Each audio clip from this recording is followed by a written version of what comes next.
Thank you, everybody, for coming, and I appreciate the opportunity. DJ, thank you. Appreciate the opportunity for you guys coming today, and very grateful as well. And I explain to you really quickly my background, but the reason why I'm grateful for opportunities just like this. For me, every day I wake up, I'm grateful to be alive. We've got some family history and some scares and obviously some tragedies in the past. So I'm grateful just to be alive every single day. I wake up, be grateful. Second thing is, how can I help somebody? I try to live my why. My why every day is to help somebody. And today it's another opportunity to help at least one of you get better as a person, get better as a teacher, and get better as a coach. So for me, I'm always grateful for these opportunities and to be here and part of something far greater than myself. And I think that's also special as well. I was very fortunate in 2013 to be the hitting coach on the USA Baseball 18U national team. We won gold medal in Taichung, Taiwan. We beat Japan. And that's a different type of situation. That is the essence, that is the definition of being a part of something greater than yourself. So whether you're in Canada, the United States, Japan, anywhere, when you look down and you see you're representing your country, you're representing something far greater than yourself, that's special. And so for me, I've been very, very lucky.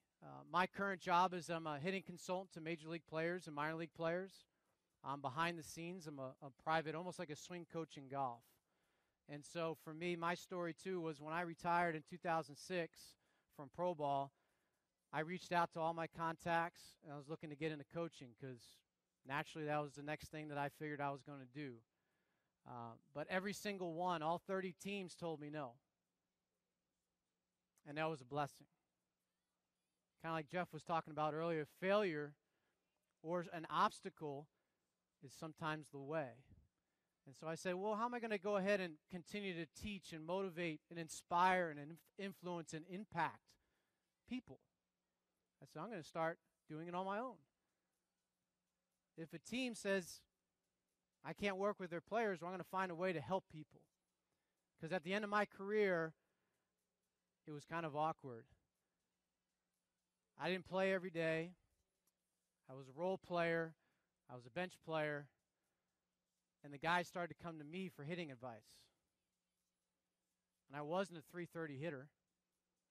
I was a 270 hitter, 250 hitter, some years 240 hitter. But the point is, I started to realize that maybe I have a knack for influencing others, inspiring others, communicating, translating information from one person to the other.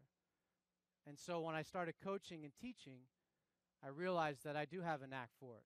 But at the same time, if I wanted to influence major league players and minor league players, I have to get better. I have to understand how to communicate better. I have to understand how to articulate, speak the player's language, not my language as a coach, as a teacher. Get to know that player. Understand how he ticks. Understand what's important to him, what his fears are, what his anxieties are. Things of that nature. So for me, it was a blessing in disguise because it allowed me to go out and get better as a person.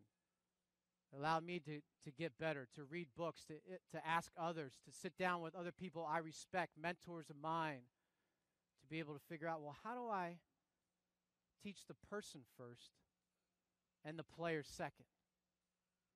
Because I like to say that hitting is simple, it's just not that easy. Hitting is simple, it's just not that easy. I brought my family to Toronto this weekend. We have a 7-year-old boy. You'll see him, I'm sure, this afternoon running around. He's grown up in the clubhouse. He's grown up in stadiums, things that I never did. Because when I was younger, I played hockey. I didn't start playing baseball until I was a freshman in high school. We used to come from Philadelphia. We used to come to St. Catharines every year, spend a week with host families. I played hockey. Talking about the multi-athlete, multi-dimensional athlete, I played hockey. I was a switch hitter in baseball. Played hockey left. I played golf right. I'm a mess. But my point is that I was able to have different types of experiences. And so our 7-year-old, he can hit. You put him out here, he's not scared by the big lights and the big stadiums. And he can hit because it's pretty simple for him. All he's trying to do is put this thing on a ball. That's it. He's 7. And what I want to try to help everyone here with today is just have a conversation about hitting, have a conversation about teaching, have a conversation about impacting and influencing, and almost like parenting. Because I do the same things with a big leaguer, just like Jeff was talking about earlier. I do the same things with big leaguers that I do when I used to have a baseball academy for 10 years and work with an 8-year-old, a 12-year-old, a 15-year-old. I try to simplify it. Again, hitting is simple. It's just not that easy. Everybody here can put a bat on the ball, but going out here and trying to face 95 with sink and movement, that's not the easy part. All right, so what we're trying to do is we're trying to make hitting into something that you can breed confidence in. Kids are scared to hit because they're the fear of failure, right? The fear of failure. Well, if I don't get a hit or square it up on this one, I'm not any good. Well, that's not true. We all know that, but do they know that? Do they know that? And so I love to have conversations about hitting. I love to talk to young people about hitting. And I travel all over the U.S. and do a lot of different camps and with baseball academies and colleges and high schools. And a lot of my talk it's a 2-day event, and a lot of my talk on the first day is trying to understand what hitting is all about. Because there's a difference between swinging and hitting. If you guys look on the internet now, and the kids get confused just as much as we do, I look on some of these things that get posted on social media, and I cringe. Because if my son was growing up and I never played baseball, I wouldn't know who to trust. Do I swing up? Do I swing down? Do I swing sideways? Do I squish the bug? Do I have a leg kick? We've all seen it. So how do we make a difference? How do we sift through that and simplify that? And, well, who do we trust? How do we know who to trust? Well, I want to start off by saying that no matter if they're 8 years old or they're 30 years old in the big leagues, embrace who they are. Embrace the player and the person who they are. If they stand on top of their head and they hit line drives, don't change them because it doesn't look right. Ask them, well, how the heck do you do it? Teach me how to teach you. That's what I do. Hunter Pence, you know what that looks like? We all know what it looks like because it doesn't look normal. All right, Jeff would know better than I do about him, but I've been around Hunter a couple times, and I know not the technical parts of it, but there are things that he cannot do with his spine. There's things that he cannot do. That's the reason why he throws and he does that. He's found a way to be able to make a swing work for him. But how many people, how many coaches are out there that would say, well, if it doesn't look right, we've got to change it. I see it all the time. So what we're going to do is, let's take that example. We got Hunter up here. He's all over the place. And we say, hey, listen, Hunter, how do you do that? Teach me. Because what we're trying to do as coaches, and again, as teachers, is we're trying to say, teach me how you do it, and so I understand what words you use, what language you speak, what's important to you, so that therefore I can come back and say, listen, I'm going to use your language, your terminology, what's important to you to teach you. I just basically trick them every day. Every single day I trick them because my language may make sense to me, but this is not my way or the highway. This is not one way of doing things. So therefore, I ask in order to receive information to be able to teach you better, to make sense to you. It's just like simple language. If you speak English and you don't understand French, we're getting nowhere here. So I'll give you another example. I always like to say the best answer sometimes to a question is a question in return. The best answer to a question, sometimes a question in return. Okay, example. I take a swing. Oh, hey, coach, how's that look? We've all done it. I did it when I played. How many coaches here would give immediate feedback? Well, I see this, this, and this. A lot of us would. I did it when I started teaching. Absolutely. I'm not saying it's wrong, but think about it a little differently. Even if it's 8 years old, 10 years old, 15 years old, no matter what age group, 30 years old, if they ask you, well, how does it look? What does it look like? A response from you is, well, how's it feel? How's it feel? Because I'm a firm believer that you can teach mechanics through feel. Because if your kid swings and he rolls over a ball, if you ask him, well, how's that feel? He's not going to say great. And if you've got a kid that's very shy and introverted like myself, all right, when I was even 15 years ago, I wouldn't be able to stand here in front of you guys and talk. Okay, I've just been doing it a lot. But knowing the personality, if he's shy and he doesn't say anything, go back to swinging. Go back to swinging. Then 2, 3 swings later, ask him, how'd that feel? Maybe they'll say, well, I didn't feel good. Okay, that's a start. Put the onus on them. Put the ball into their court. Make them tell you. Make them teach you how they want to do it.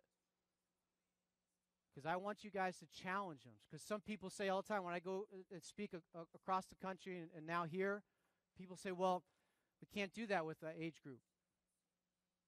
I've done it with that age group. And I'm nobody special. I don't know everything about hitting. I don't know everything about life. I don't know everything about coaching. But I challenge you, if we're truly here to teach and to lead individuals and teach people, if a kid rolls over and asks you, how's that look, and you ask, how's it feel, and he doesn't answer you, and you go back a couple swings later and ask him the same question, and he starts to bring things out, challenge him. Because here's what's going to happen. I'm not looking for him to get a better swing. I'm looking to get him to understand himself better.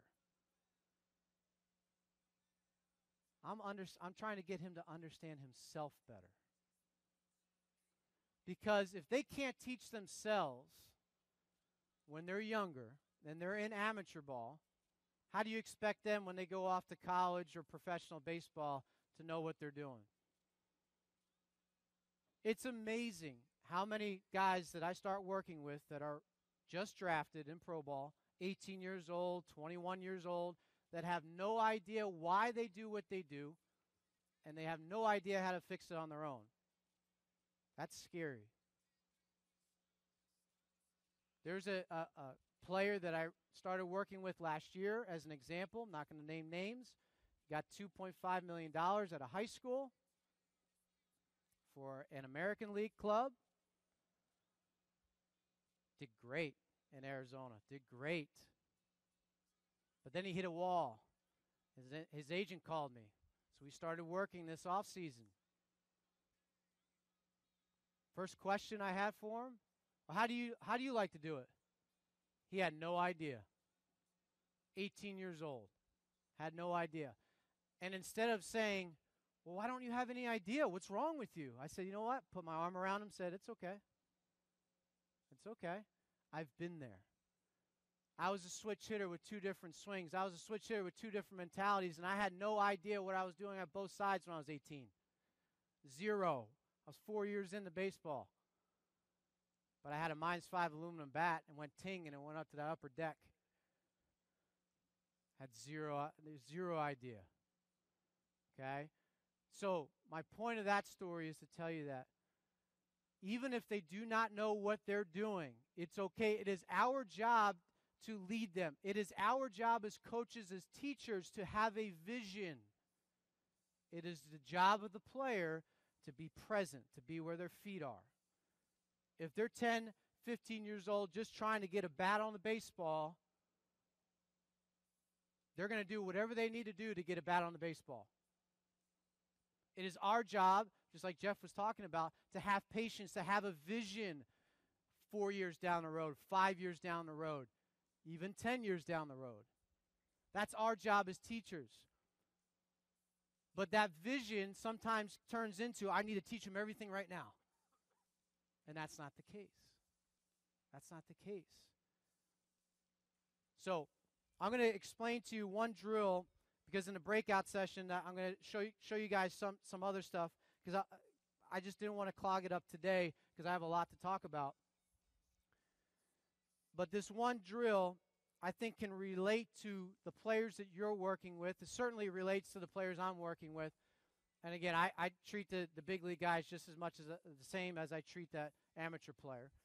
But this is going to help, this drill and what we're going to be talking about is going to help you help your players understand why they do what they do. I told you my why is to help others. Help others. What we're trying to do as teachers is to help them, again, understand why they do what they do. So I have these 7 balls down here. I don't know if you guys have seen this before. If you have, great. But I have 7 balls put down here. 7 baseballs will cover the plate, as you can see. Now, if I'm hitting right-handed, okay, the 1 ball, I number the balls. 1 ball is the inside corner, 4 balls center cut, 7 balls the outside corner. All right? And I can use this a couple different ways, but I'm going to try to relate this to what you guys are, who you guys are talking to. A lot of times, you hitters you work with, they think they understand the strike zone, but they really don't. I certainly didn't. Okay? Because here's the other thing. Some kids stand real close to the plate. Others stand really far back off, up front. Everybody stands different on the plate. So because of where they stand, their strike zone is a little different, if that makes sense. Oh, and by the way, the umpire that's back here, he's got his own strike zone.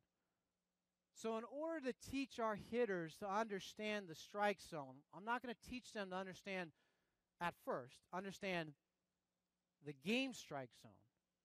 I want them to understand their strike zone, okay? So I'll get them in the box and say they just stand normal, they stand right here. What I'll do is I'll throw them batting practice or chair BP, meaning like front toss that's a little bit further up here. I'll sit on a chair or a bucket and I'll throw just for accuracy, okay? And I'll have them swing at everything. I'll have them swing at everything. Treat it like a hit and run. So throw it down the middle, swing, throw it off over by this white line, swing at everything. And here's the reason why. I want them to swing at everything so they know what they can and cannot hit. I want them to swing at everything so they know what they can and cannot hit. And so when I have them swing at everything, when they make contact, here's the other part, is I want them to yell out over which baseball, 1 ball, 4 ball, 5 ball, over which baseball did they make contact. You'll be surprised that if you throw one right down the middle and he hits it and you see it as a 4 ball, he'll be like, oh, that was a 7. Pro guys do the same thing. They're not much different, okay? So you want to do, number 1, throw the ball everywhere. I mean, right down the middle, the 1, just off the plate, the 7, have them hit. Tell them you do not care where the ball goes. How many hitters are result-oriented? How many coaches teach and coach off of pure results? What we have to tell them, and this drill is helping them with, and again, help guide them, help nurture them, help them figure it out on their own, saying that if you understand where the strike zone is relatable to where you stand, relatable to where you make contact, then you'll have a better understanding of where you need the baseball to be in order to drive the baseball. Okay? And I'll pull it back and reiterate it one more time. We put the baseballs down 7. 1 is the inside corner, 4 center cut, 7's on the end, okay, for wherever you stand. Doing right-handed for right now. Have them swing at everything, and as they're swinging at everything, once they make contact, after they make contact, rather, them tell you what number they made contact over. All right? That's the first step. Second step is we want to encourage, because how many young hitters are afraid to swing if it's not like right where the 4 ball is? A lot of guys. Okay? So what we're doing is we're encouraging them to swing. How many young players just sit up there and they sit and they have the bat on their shoulder? They're afraid to swing. They're afraid because they don't want to miss, or they don't want to swing and miss. They're always thinking about fear rather than the aggressive. The more you swing, the more you learn about yourself. The more you swing, the more opportunities you have to hit the baseball. Again, simple stuff. But we have to relate this simple stuff to them. So all of a sudden now you got them swinging. They got them understanding the strike zone a little bit better. Second thing is, once they do that, ask them over what 4 baseballs do you hit the ball the best? Over what 4 baseballs does your natural swing play the best in order to drive the baseball? Okay, I'll give you an example. A natural Major League Baseball that you see played on this field, a natural, it's more than 4 baseballs, but this is what a natural kind of approach is, all right, for a Major League hitter, for a Little League hitter in the States, for a high school hitter, all right, is I'm trying to hit a ball that is in the middle of the plate. I'm going to stay off the corners in a 2 through 6 ball, 2 through 6. So even if you want to take these 3 balls out, that's a Major League approach. I'm going to tell you why. And this is an amateur approach. I'm going to tell you why. Does anybody know why center field on any field you play at is the deepest part of the park? Anybody know? Why is center field the deepest? I don't know the dimensions off the top of my head, but what, about, I say 330 in America, like 330 feet. Sorry, I don't know the translation. I apologize. You got 400 center, something like that, and 330 feet down the lines. So why is center field the furthest on any park? That's where you hit the ball the best. And why do you hit the ball the best? There. I'm sorry? More square, yeah. And what allows you to hit the ball flush and square? You're right. Who said that? Staying on the ball. What allows you to stay on the ball? So now you're getting into how I teach. I ask a lot of questions. Hitting strikes, right? So let me ask you, where does the ball come from? When you're hitting, where does it come from? Pitcher's mound. Where's the pitcher's mound? It's in front of you, to the side, in front of you. So if it's coming from straight in front of you, and you're on time, you hit it flush, all right? And that ball goes to center. What are you? Who said that? You're on time? You're on time. You're on time, absolutely. The number one thing in hitting, the number one thing that every hitter, from the time they start playing baseball to the time they step on this field, the number one thing in hitting is to be on time. That's it. Because if I'm on time, my mechanics play.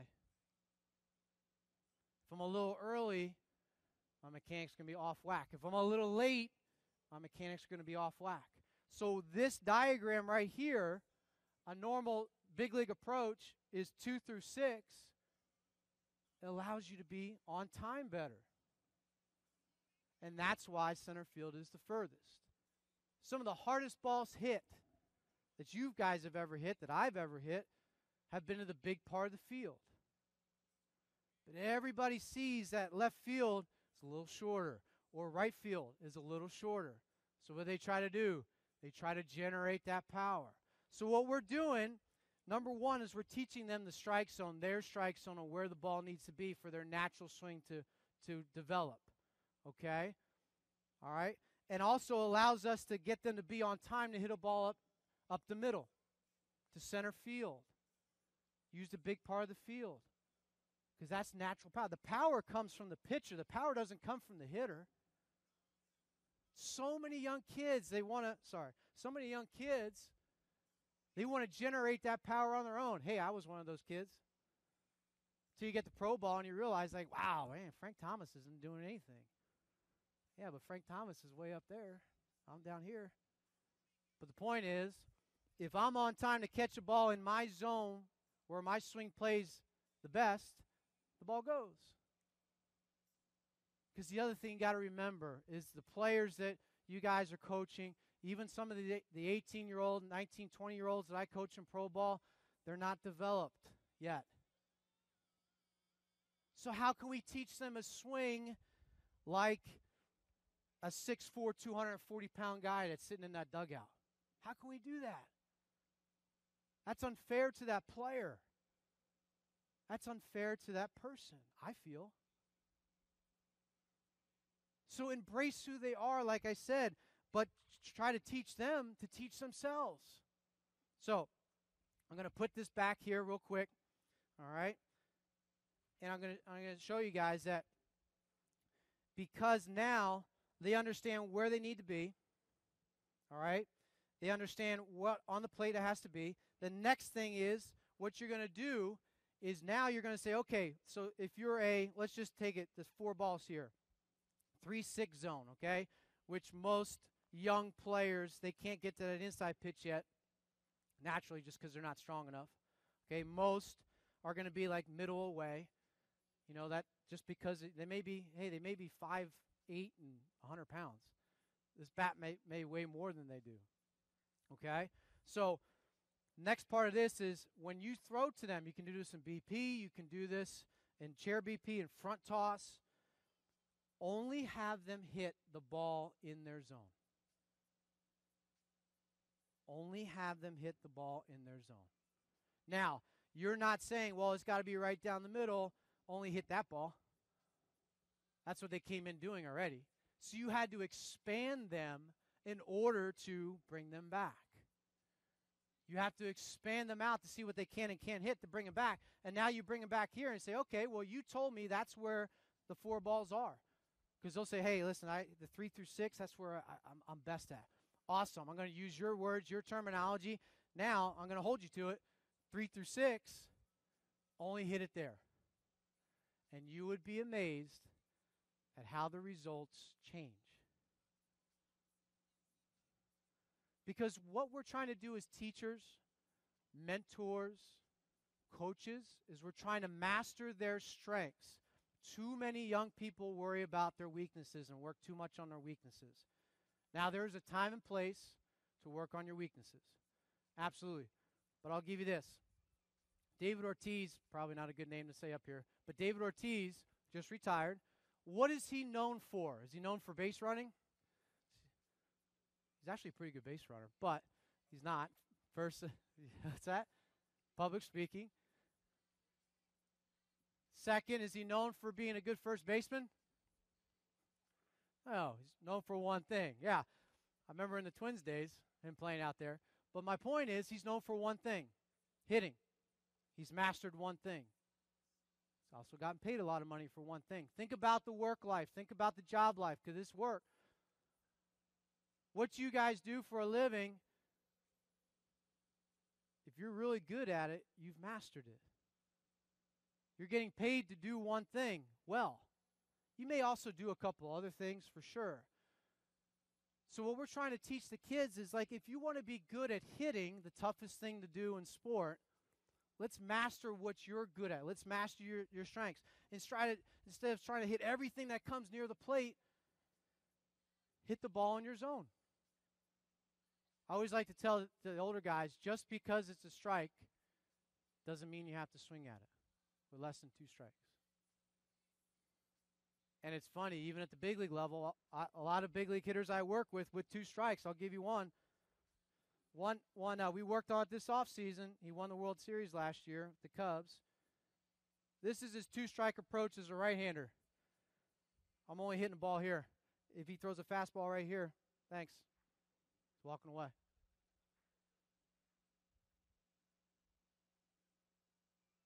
So who am I going to tell a guy like that, say, hey, man, you need to cover everything at that level, But my point is he's mastering his strengths. He knows when he's with 2 strikes, he's getting really good at driving the ball to the fence or over the fence in right field. That would not be my 2-strike approach when I played. Heck no. All right, so everybody's different, goes back to that individual. And so when you're mastering their strengths, you'd be surprised to see what the results are. Okay? So just because a strike doesn't mean you have to swing at it with less than 2 strikes. The second thing for me is, because I love that drill for so many levels, because number one, let's be honest, focus is a big thing. Focus is a big thing with younger players, with pro players, okay? The lack of focus. And part of the reason there's a lack of focus is because they have very little purpose to what they're doing. They have very little why. They don't understand why they're doing what they're doing, like Jeff was talking about and what everybody's been talking about this weekend. So if you get a young player and get them in practice, it's called deliberate practice. It's understand why you do everything.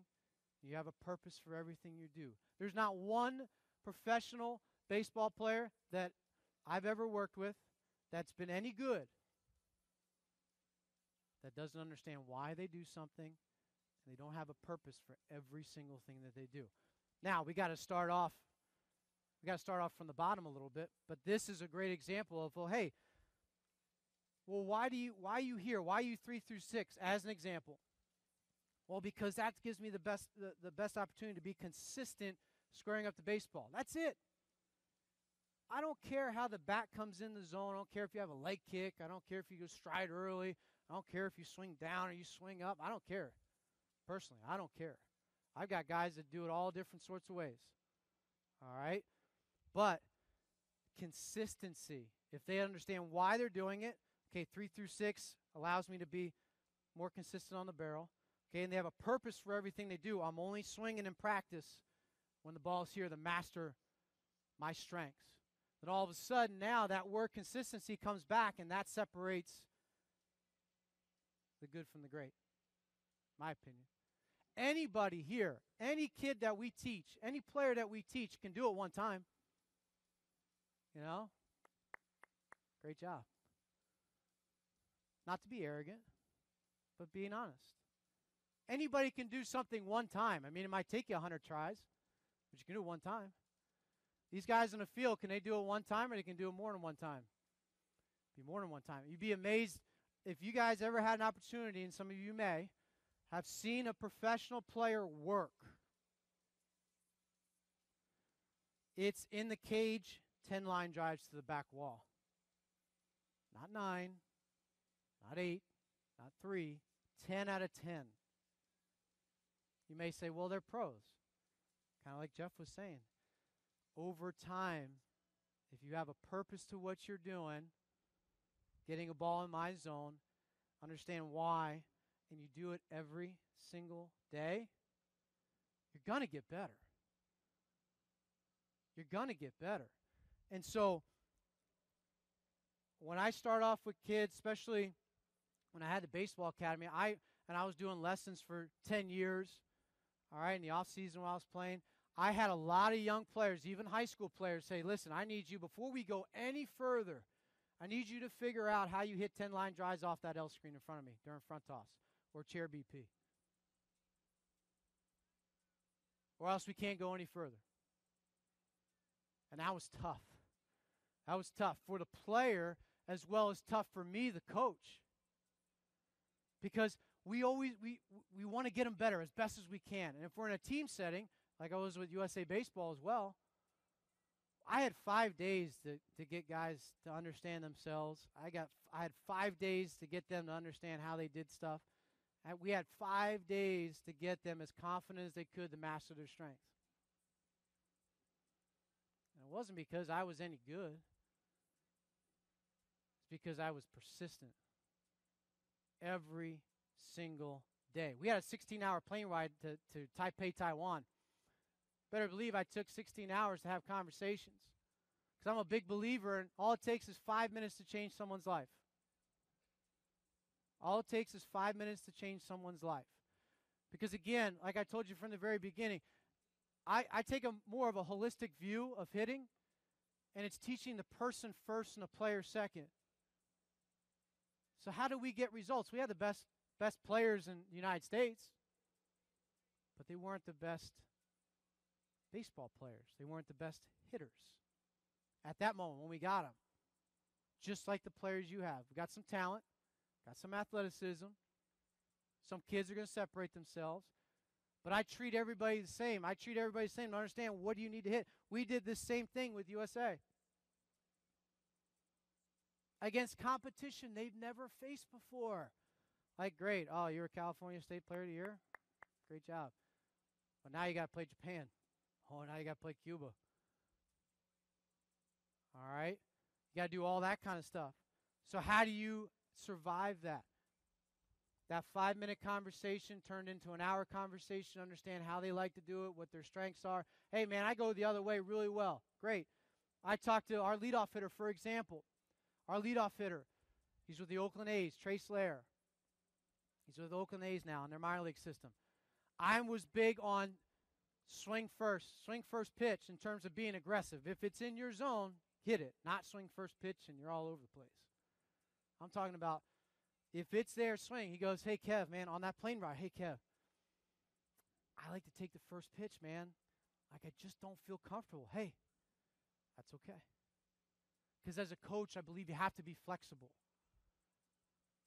You have to be flexible. You have to have a couple audibles, a couple plays in your playbook to be a true teacher. Because, again, you have your philosophy, but you also have to understand that there's different guys from different areas, different backgrounds, different feelings, fears, anxieties, strengths. So I said, okay, so Trace, how do you want to do it, man? He goes, man, I just like taking that first pitch. I said, hey, that's fine. Because I gave them the stats from Major League Baseball. The league hits 338 when it counts no balls and no strikes in the big leagues. 106,000 at-bats during a year. I mean, if you play every day here, you're getting 700 at-bats if you're playing 160 games. Kids may not even have 700 at-bats in their career by the time they get to a senior in high school. And for me, like I said, I started as a freshman playing baseball. So in Philadelphia, you play 20 games. And then I play another like 30 in the summer. That was it. So I was well behind everything. So I gave them that stat. 0-0, they hit 338. 0-1, they hit 317 in the big leagues. They're behind in the count, but they're still hitting. Even with that information, he goes, hey, Kev, like, I get it, but I can't be our best leadoff hitter if I have to swing early, if I'm forced to do it. Hey, that's fine. I can adapt to you. I see where you're coming from. And so what I did is I empowered him to do it the way he did it. Now, I told him at the end of it, I say, hey, man, I believe in you. We need you. I believe in you. I trust you. I said, but if you take 3 balls down the middle, we're going to have a conversation. And to his credit, he made us run. All the kids were great. But that's an example of sometimes you have to adjust your theories, your philosophies, because I couldn't do that as a player, but who cares? I don't play anymore. It's not about me. It's about 10 kids. It's about 12 kids, 15 kids, 20 kids, 20 guys.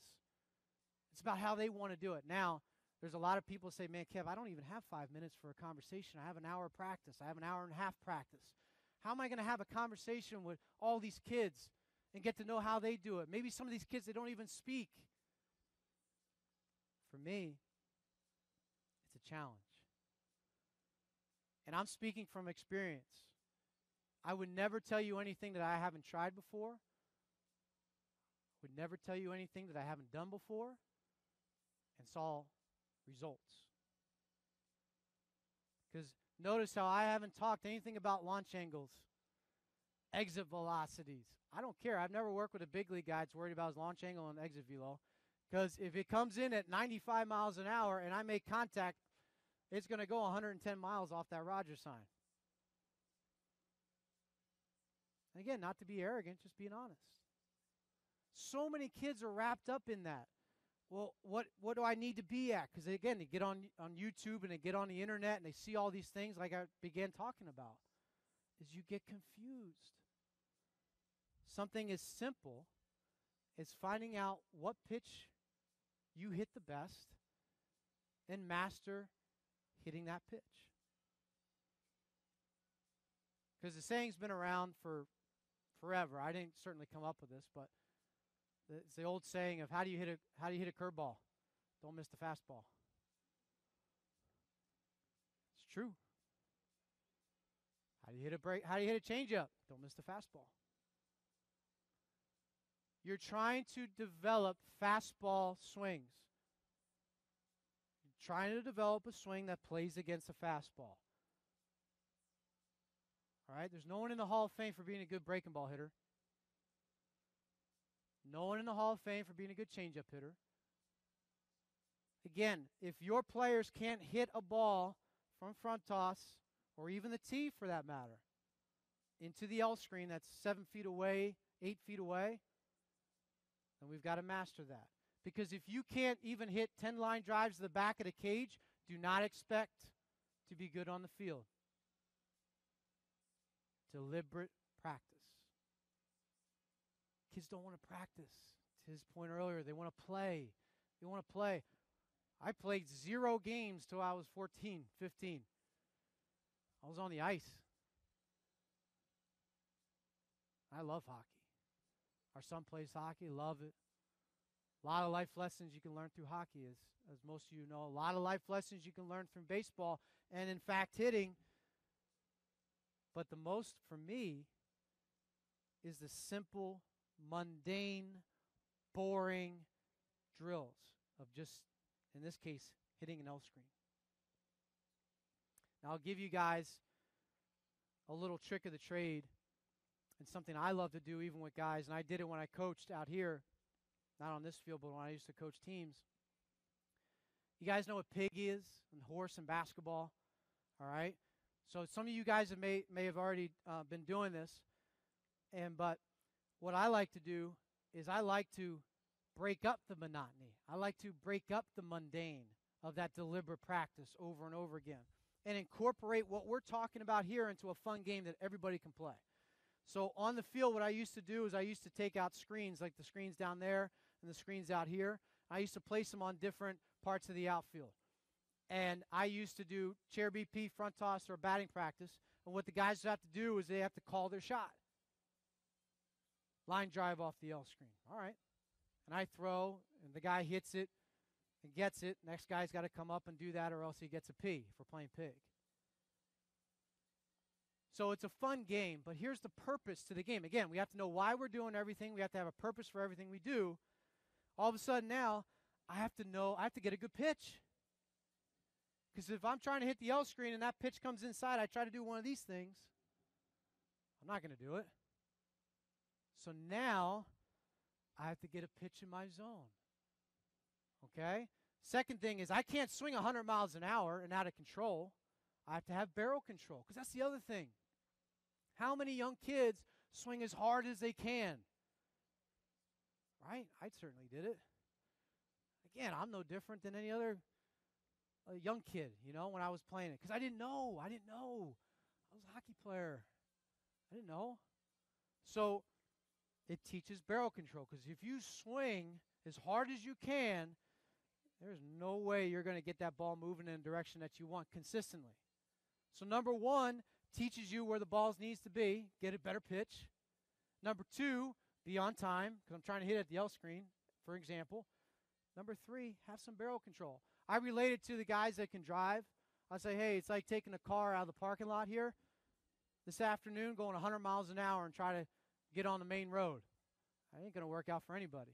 But what happens is they have no idea where their barrel is the entire way because they're driving that car 100 miles an hour. And I love this saying. I forget who said it, but I definitely plagiarized and stole it. In order to go fast, you got to be slow. In order to go fast, you got to be slow. So how many guys you see in the big leagues that swing 100 miles an hour and fall down? I mean, there's Beltray that'll go to a knee every once in a while, but it's not 100 miles an hour. But how many amateur players go 100 miles an hour? Right? We don't have any barrel control. Because, again, the power comes from the pitcher, so I have to go slow in order to go fast. I want to be quick, not fast. So this game, getting a better pitch, slowing down to get a barrel on it to go in that direction I need to go, now you're teaching them stuff that can be relatable and put right into the game. Because what do you want them in the game? To get a good pitch, right? And to be under control, right? So now you're turning your practice into something that's fun, but it's also teaching them purpose and why they're doing stuff. Because their inner competitiveness will come out. They hook 3 balls in a row, or they start swinging at stuff everywhere, and now all of a sudden they got PIG and they're out of the game. No one wants to sit on the sidelines while everybody else is still playing. You can also teach them to figure it out. Because I want to end with that. Because there's a lot more. Obviously, I could talk for hours, and I could go over a lot of different things. But for me, I want to give you guys some tangible stuff, some actionable takeaways that you can put right into your practices tomorrow to help these guys understand that I'm practicing the game just like I'm doing in practice. I have a purpose. The ball needs to be here. I have barrel control. I'm hitting the ball up the middle every time. Stay off the sides of the cage, off the top of the cage, everything up the middle helps them be on time. But that last piece of allowing them to figure it out goes back to what I was saying earlier. Sometimes the best answer to any question is a question in return. How's it look, Coach? How's it feel? How's it feel? Hey, I'm hooking the ball all the time, Coach. What do I need to do? What do you think you need to do? Because they know. Empower them to figure it out, because you know what? If you tell them everything to do, it's just like parenting. If you tell them everything to do, if you're always there to catch them when they fall, what do they end up being when they get older? Type of people we hate. All right? So that's my point. We can teach life through the game of baseball. We can teach life through what a great thing in terms of the hardest thing to do in sport. Because, like Jeff was saying earlier, and I agree, we learn through failures. If we succeed at everything that we do we really learn? No. How have we educated ourselves? It's the hot stove thing, hand on the hot stove. If your mom and dad say, don't put your hand on the hot stove, don't put your hand on the hot stove. The moment that you put your hand on the hot stove, you're going to do it again? It's experience. You learn through experience. The same thing here. Allow them to fail. Don't rush in and try to save them. Let them go 0 for 4 strikeouts and not say a word until after the game. I can't stand the coach that sits at third base and is power coaching. I can't stand it. Why? Because you're not really teaching them anything. Let them fail. Again, because not every one of your players is going to play professional baseball. Maybe none. But what are we doing? We're preparing them for life. Because the moment they don't get a job, okay, the moment they have to be creative and figure it out on their own, baseball is such a great sport if you allow it to be a creative drive, if you allow it to be something that they have to work through and for something. That's where the true teaching comes from me. So thank you very much for having me, guys. Enjoy the rest of the day.